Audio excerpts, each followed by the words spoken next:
Hey guys, welcome back to the channel.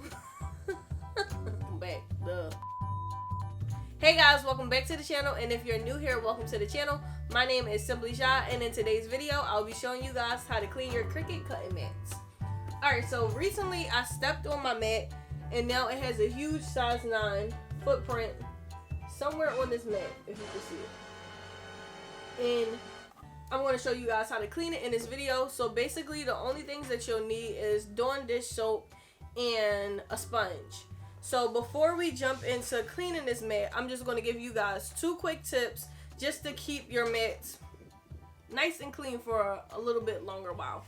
So basically the first step is, let me grab it. These protectors that your mat come with, don't throw them out. You need these to cover your mat up whenever it's not in use. So basically this will protect your mat from like pet hair, from just like anything, dust or dirt or glitter, extra paper that's sitting around. So cover your mat up with these when it's not in use.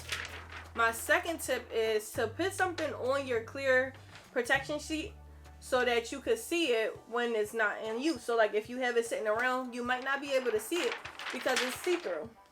So I like to just put a couple stickers on mine. You could do the same thing too, just so that I'm able to see it and able to pick it up and remind myself to put it back on to my mat. So guys, just a disclaimer before I show you, this is not a Cricut mat. This is the Hobby Lobby Paper Studios mat, but it's pretty similar to the purple or the green mat that you'll get from Cricut.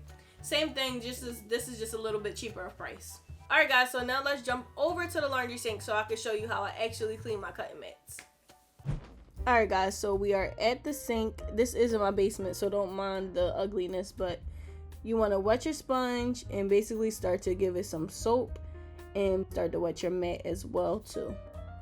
Okay, so as you can see here, I'm going into a circular motion with my soapy sponge, and I have the 24-inch mat, so it's going to be a little bit floppy compared to if you're using your 12x12 mat that is a lot smaller.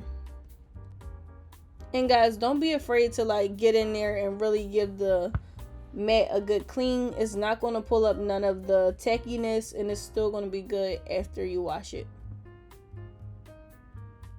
So you see me going over it a second time. Don't be afraid to keep on going and cleaning it and rinsing it. Just make sure that you get whatever was on the mat off. Okay, so after you're done, just rinse it off and then set it in a cool area to dry. Mine took about 15 minutes to dry off. Alright, now let's see the end results. Alright guys, so this is what our mat looks like after it was clean.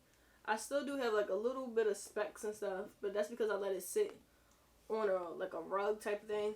And it's still sticky. Let me see if you can hear like the tackiness on it.